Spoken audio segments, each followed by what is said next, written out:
നമ്മളിപ്പോൾ ഉള്ളത് ബാംഗ്ലൂരാണ്. കഴിഞ്ഞ കുറച്ച് ആഴ്ചകളായിട്ട് നമ്മൾ കുറച്ച് ബാംഗ്ലൂരിൻ്റെ വീഡിയോസൊക്കെ അപ്ലോഡ് ചെയ്തിട്ടുണ്ടായിരുന്നു. അപ്പോൾ അതെല്ലാവരും കണ്ടു എന്ന് വിചാരിക്കുന്നു. ഇന്ന് നമ്മൾ പോകുന്നത് ബാംഗ്ലൂരിലെ ഒരു പ്രധാന ടൂറിസ്റ്റ് ഡെസ്റ്റിനേഷനായ ബാംഗ്ലൂർ പാലസ് കാണാൻ വേണ്ടിയിട്ടാണ്. അപ്പോൾ ഞാൻ Jasmine, welcome back to our channel. Main gate കഴിഞ്ഞ് ഏകദേശം ഒരു 1.5 കിലോമീറ്ററോളം യാത്ര ചെയ്തിട്ട് വേണം നമുക്ക് ഈ ബാംഗ്ലൂർ പാലസിൻ്റെ പാർക്കിംഗ് ഏരിയയിലെത്താൻ. നമുക്ക് മെയിൻ ഗേറ്റ് കഴിഞ്ഞ് വരുമ്പോഴേ കാണാം അങ്ങ് ദൂരെയായിട്ട് പാലസ് കാണാം. നമ്മൾ ഈ ബ്രിട്ടനിലൊക്കെ കാണുന്ന കോട്ടയോ കൊട്ടാരമോ ഒക്കെ പോലെ അതേപോലെ രൂപസാദൃശ്യമുള്ളൊരു കൊട്ടാരമാണിത്. അപ്പോൾ നമ്മളിപ്പോൾ പാർക്കിംഗ് ഏരിയയിൽ എത്തിയിട്ടുണ്ട്. ഇന്ന് നമുക്ക് ടിക്കറ്റ് എടുത്തിട്ട് അകത്ത് കയറണം. നമ്മളിപ്പോൾ നിൽക്കുന്നത് ബാംഗ്ലൂർ പാലസിന്റെ മുന്നിലാണ്. ബ്രിട്ടനിലെ വിൻസർ കാസിലിന്റെ അതേ മാതൃകയിലാണ് ഈ ഒരു കൊട്ടാരം പണി കഴിപ്പിച്ചിരിക്കുന്നത്. ഏകദേശം 454 ഏക്കറിലാണ് ഇതിന്റെ ക്യാമ്പസ് ഉള്ളത്. അതിൽ 1 ഏക്കറിൽ ഏകദേശം 45,000 ചതുരശ്ര അടിയിലാണ് ഈ കൊട്ടാരം പണി കഴിപ്പിച്ചിരിക്കുന്നത്. ഇത് ഭയങ്കര ഭംഗിയാണ് കാണാനായിട്ട്. ഈ കൊട്ടാരം നമുക്ക് ഒരുപാട് സൗത്ത് ഇന്ത്യൻ സിനിമകളിൽ കാണാൻ പറ്റും. നമ്മുടെ മലയാള സിനിമ പറയുകയാണെന്നുണ്ടെങ്കിൽ കസിൻസ് എന്ന് പറയുന്ന ഒരു സിനിമയുടെ ബഹുഭൂരിഭാഗം ഭാഗങ്ങളും ഈ കൊട്ടാരത്തിന്റെ അകത്താണ് ചിത്രീകരിച്ചിരിക്കുന്നത്. പിന്നെ ഒരു പാട്ട് മുഴുവനായി ഈ കൊട്ടാരത്തിൽ ചിത്രീകരിച്ചിട്ടുണ്ട്. മറ്റുള്ള കൊട്ടാരങ്ങളിൽ നിന്ന് വ്യത്യസ്തമായിട്ട്, അതായത് മൈസൂർ പാലസ്, മൈസൂരിൽ തന്നെയുള്ള ടിപ്പു സുൽത്താൻ പാലസ് ഉണ്ട്, ബാംഗ്ലൂരിൽ തന്നെ ടിപ്പു സുൽത്താൻ പാലസ് ഉണ്ട്. അപ്പോൾ ആ പാലസിൽ നിന്നൊക്കെ വ്യത്യസ്തമായിട്ട് നമുക്കിവിടെ കാണാൻ പറ്റുന്നത് ഭയങ്കര ഗ്രീനറിയാണ്. ഈ കൊട്ടാരത്തിന്റെ ഫ്രണ്ട് ഭാഗത്തും ഒരു പകുതിയോളം ഭാഗത്തായിട്ട് ഭയങ്കര അടിപൊളിയായിട്ട് ഗ്രീനറി ചെയ്തിട്ടുണ്ട്. നല്ല ക്രീപ്പേഴ്സ് ആയിട്ടുള്ള ചെടികൾ ഇവർ വെച്ച് പിടിപ്പിച്ചിട്ടുണ്ട്. അത് നന്നായിട്ട് ഇപ്പോഴും അവർ പരിപാലിക്കുന്നുണ്ട്. നമ്മൾ ടിക്കറ്റ് എടുത്തിട്ട് അകത്ത് കയറുകയാണ്. ഒരാളുടെ ടിക്കറ്റ് റേറ്റ് എന്ന് പറയുന്നത് 230 രൂപയാണ്. വിദേശികളാണെന്നുണ്ടെങ്കിൽ 460 രൂപയാണ്. ഒരുപാട് വിദേശികൾ ഈ പാലസ് കാണാൻ വന്നിട്ടുണ്ട്. മറ്റുള്ള പാലസുകളെ കമ്പയർ ചെയ്ത് നോക്കുമ്പോൾ ഈ പാലസിൻ്റെ എൻട്രി ടിക്കറ്റൊക്കെ ഭയങ്കര റേറ്റാണ്. നമ്മൾ വീഡിയോ ക്യാമറ കൊണ്ടുവരികയാണെന്നുണ്ടെങ്കിൽ 1000-ന് മുകളിലാണ് അതിന് റേറ്റ് പറയുന്നത്. പിന്നെ മൊബൈൽ ക്യാമറ പോലും ചാർജബിൾ ആണ്. പക്ഷേ നമ്മൾ ഈ ചാർജ് കൊടുത്ത് അകത്ത് കയറിയാലും ഇൻട്രസ്റ്റിംഗ് ആയിട്ടുള്ളൊരു കാര്യം എന്ന് പറയുന്നത് എല്ലാ സ്ഥലത്തും വീഡിയോ എടുക്കാൻ പറ്റത്തില്ല. മിക്ക സ്ഥലങ്ങളും തന്നെ അവർ ലിമിറ്റ് ചെയ്യും. വീഡിയോ എടുക്കാൻ പറ്റുന്ന സ്ഥലങ്ങളിലുള്ള വിഷ്വൽസ് ആണ് ഈ വീഡിയോയിൽ നമ്മൾ ഇൻക്ലൂഡ് ചെയ്തിരിക്കുന്നത്. പിന്നെ ഈ പാലസിൽ യൂസ്ഫുൾ ആയിട്ടുള്ള ഒരു കാര്യം എന്ന് പറയുന്നത് നമ്മൾ കയറി വരുമ്പോൾ തന്നെ നമുക്ക് ഓഡിയോ ഗൈഡ് അവൈലബിൾ ആണ്. അതിന് ചാർജ് ഒന്നും തന്നെ ഈടാക്കുന്നതല്ല. നമ്മൾ എത്ര പേരുണ്ടോ അത്രയും പേർക്ക് നമുക്ക് ഓഡിയോ ഗൈഡ് എടുക്കാൻ പറ്റും. മൊബൈൽ ഫോൺ പോലെ ഒരു ഡിവൈസ് ആണ് നമ്മുടെ കയ്യിൽ തരുന്നത്. അത് നമ്മുടെ ഡീറ്റെയിൽസ് ഒക്കെ കൊടുത്തിട്ട് നമുക്കത് വാങ്ങാം. അത് കഴിഞ്ഞ് നമ്മൾ പാലസിൽ നിന്ന് പുറത്തിറങ്ങുമ്പോൾ അവിടെ നമ്മളത് തിരിച്ചേൽപ്പിച്ചാൽ മതി.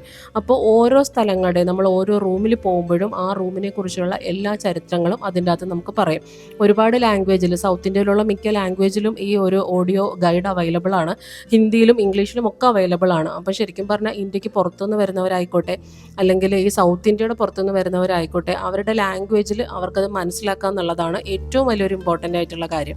അതിവിടെ ഒരു ഭയങ്കര സ്പെഷ്യാലിറ്റി ആയിട്ട് എനിക്ക് തോന്നി. പിന്നെ ഈ കൊട്ടാരത്തിൻ്റെ ഇൻറ്റീരിയേഴ്സിനെ കുറിച്ച് പറയുകയാണെന്നുണ്ടെങ്കിൽ ഏകദേശം 34 ബെഡ്റൂമുകളും, ഒരു സ്വിമ്മിംഗ് പൂളും, വാച്ച് ടവറുകളും, തടി കൊണ്ടുള്ള കൊത്തുപണികളും, ഒരുപാട് പെയിൻറ്റിങ്ങുകളും, പിന്നെ പണ്ടത്തെ രാജാക്കന്മാരുടെയും അവരുടെ കുടുംബാംഗങ്ങളുടെയും ഫോട്ടോസൊക്കെ പതിപ്പിച്ച ചുമരുകളും, തടി കൊണ്ടുള്ള ഫാനും, പിന്നെ പല രാജ്യങ്ങളിൽ നിന്നായിട്ട് ഇറക്കുമതി ചെയ്ത പുരാവസ്തുക്കളും ഫർണിച്ചറുകളും ഒക്കെ നമുക്കിവിടെ കാണാൻ പറ്റും. ഈ കൊട്ടാരത്തിന്റെ ചരിത്രം നോക്കുകയാണെന്നുണ്ടെങ്കിൽ ബാംഗ്ലൂർ സെൻട്രൽ ഹൈസ്കൂളിലെ ആദ്യത്തെ പ്രധാന അധ്യാപകനായ ജോൺ ഗാരറ്റ് ആണ് ഈ കൊട്ടാരം ഇംഗ്ലണ്ടിലെ വിൻസർ കാസിലിന്റെ മാതൃകയിൽ നിർമ്മിച്ചത്. 1873 വാദ്യാർ രാജവംശം മഹാരാജാവ് ചാമരാജേന്ദ്ര വാദ്യാരുടെ പേരിൽ ഈ വസ്തു വാങ്ങിച്ചു. അന്ന് ചാമരാജേന്ദ്ര വാദ്യാർക്ക് ഏകദേശം ഒരു 10 വയസ്സ് മാത്രമേ പ്രായം ഉണ്ടായിരുന്നുള്ളൂ. പരിശീലന കാലത്ത് ബാംഗ്ലൂരിൽ താമസിക്കാൻ മറ്റ് സ്ഥലങ്ങളില്ലാത്തതുകൊണ്ട് അദ്ദേഹത്തിന്റെ പേരൻസ് ആണ് അദ്ദേഹത്തിന്റെ പേരിൽ ഈ വസ്തു വാങ്ങിയത്. 1874 കൊട്ടാരത്തിന്റെ നിർമ്മാണം ആരംഭിച്ചു. ഏകദേശം 4 വർഷങ്ങൾ കൊണ്ട് പണി പൂർത്തിയാക്കി. ഈ കൊട്ടാരത്തിലേക്കുള്ള വിസിറ്റിംഗ് ടൈം എന്ന് പറയുന്നത് രാവിലെ 10 മണി മുതൽ വൈകുന്നേരം 5:30 വരെയാണ്. പിന്നെ സ്വകാര്യ പ്രോഗ്രാമുകൾക്ക് വേണ്ടിയിട്ട് പബ്ലിക്കിന് ഈ കൊട്ടാരം മൊത്തമായിട്ട് വാടകയ്ക്ക് എടുക്കാവുന്നതാണ്. അങ്ങനെ വാടകയ്ക്ക് കൊടുക്കുന്ന ദിവസങ്ങളിൽ പബ്ലിക്കിന് ഇതിൻ്റെ അകത്തേക്ക് എൻട്രി അലൗഡ് അല്ല. അപ്പം ഞാൻ ആലോചിച്ചത് ശരിക്കും ഇങ്ങനെ ഈ ഒരു പ്രോഗ്രാമിന് വേണ്ടിയിട്ടും സിനിമയ്ക്ക് വേണ്ടിയിട്ടൊക്കെ കൊടുക്കുന്ന ഒരു കൊട്ടാരം എന്തുകൊണ്ടാണ് നമ്മളെപ്പോലുള്ള പബ്ലിക്കിന് ഒരു മൊബൈൽ ഫോണിൽ പോലും ഷൂട്ട് ചെയ്യാൻ സമ്മതിക്കാത്തതെന്നാണ്. മിക്ക സ്ഥലത്തും സെക്യൂരിറ്റീസ് വന്നിട്ട് വിസിലടിക്കും, അല്ലെന്നുണ്ടെങ്കിൽ നമ്മളെ അവിടെ നിന്ന് ഷൂട്ട് ചെയ്യാൻ പറ്റില്ല എന്ന് പറഞ്ഞിട്ട് പുറത്താക്കും. കുറേ സ്ഥലങ്ങളിൽ ഞാൻ വീഡിയോ എടുക്കാൻ നോക്കിയിട്ട് അവർ എന്നെ പുറത്താക്കിയിട്ട് കുറച്ച് ഏരിയകളിൽ മാത്രമേ വീഡിയോ എടുക്കാൻ അലൗ ചെയ്തിട്ടുള്ളൂ. അപ്പോൾ ഇത്രയും സിനിമകളിൽ നിങ്ങൾക്ക് ആ കസിൻസ് സിനിമ കണ്ടാൽ അറിയാം, ഈ കൊട്ടാരത്തിൻ്റെ മുക്കുമൂലയും ആ സിനിമയിൽ കാണിച്ചിട്ടുണ്ട്. ഇത് ഈ ചുവരിനകത്തിരിക്കുന്ന ചിത്രങ്ങൾ പോലും മാറ്റാതെ അതേ ചിത്രങ്ങളോട് കൂടി തന്നെയാണ് സിനിമയിൽ കംപ്ലീറ്റ് കാണിച്ചിരിക്കുന്നത്. പക്ഷെ മൈസൂർ പാലസിന് കുറേ നാൾ മുമ്പ് വരെയും ഇതുപോലെ റെസ്ട്രിക്ഷൻസ് ഉണ്ടായിരുന്നു. അകത്ത് ഫോൺ യൂസ് ചെയ്യാനോ അല്ലെങ്കിൽ ക്യാമറ യൂസ് ചെയ്യാനോ അവർ സമ്മതിച്ചിട്ടുണ്ടായിരുന്നില്ല. പക്ഷേ ഈ അടുത്ത സമയത്ത് ആ ഒരു ലിമിറ്റേഷൻസ് ഒക്കെ അവരെടുത്തു മാറ്റി. ഇപ്പം നമുക്ക് മൊബൈൽ ഫോണിലൊക്കെ വീഡിയോ ഒക്കെ ഷൂട്ട് ചെയ്യാം. പക്ഷേ എന്നിട്ടും ഈ ഒരു പ്രൈവറ്റ് പ്രോഗ്രാമിന് കൊടുക്കുന്ന കൊടുക്കുന്ന ഈ പാലസ് എന്തുകൊണ്ടാണ് പബ്ലിക്കിന് വേണ്ടി കൊടുക്കാത്തതെന്ന് എനിക്ക് മനസ്സിലായില്ല. നിങ്ങൾക്ക് ആർക്കെങ്കിലും അറിയാമെന്നുണ്ടെങ്കിൽ താഴെ ഒന്ന് കമൻറ്റ് ചെയ്തേക്കണേ.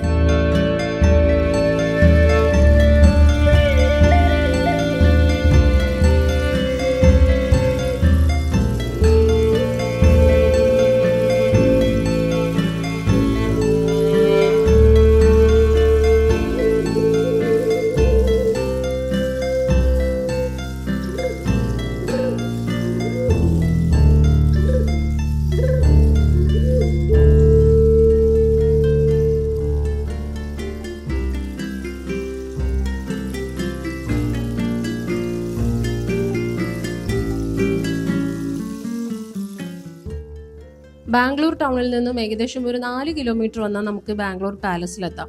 എന്നിട്ട് മലയാളികൾ അധികം സന്ദർശിക്കാത്തൊരു സ്ഥലം തന്നെയാണ് ബാംഗ്ലൂർ പാലസ്. ഇതിൻ്റെ അകത്തെ ഇൻറ്റീരിയേഴ്സൊക്കെ ഭയങ്കര അടിപൊളിയാണ്. മൈസൂർ പാലസിൽ ഉണ്ടാകുന്ന ഒരു ക്രൗഡും കാര്യങ്ങളും ഒന്നും തന്നെ ഈ ബാംഗ്ലൂർ പാലസിലില്ല.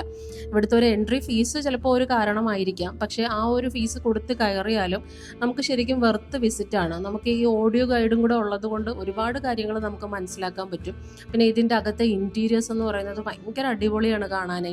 19ാം നൂറ്റാണ്ടിൽ നിർമ്മിച്ച കൊട്ടാരമായിട്ട് പോലും ഇതിൻ്റെ അകത്തുള്ള ഇൻറ്റീരിയേഴ്സും വാൾപേപ്പറും ഒക്കെ ഇപ്പോഴും അതേ ഭംഗിയോടുകൂടി ഇവർ സൂക്ഷിച്ചിട്ടുണ്ട്.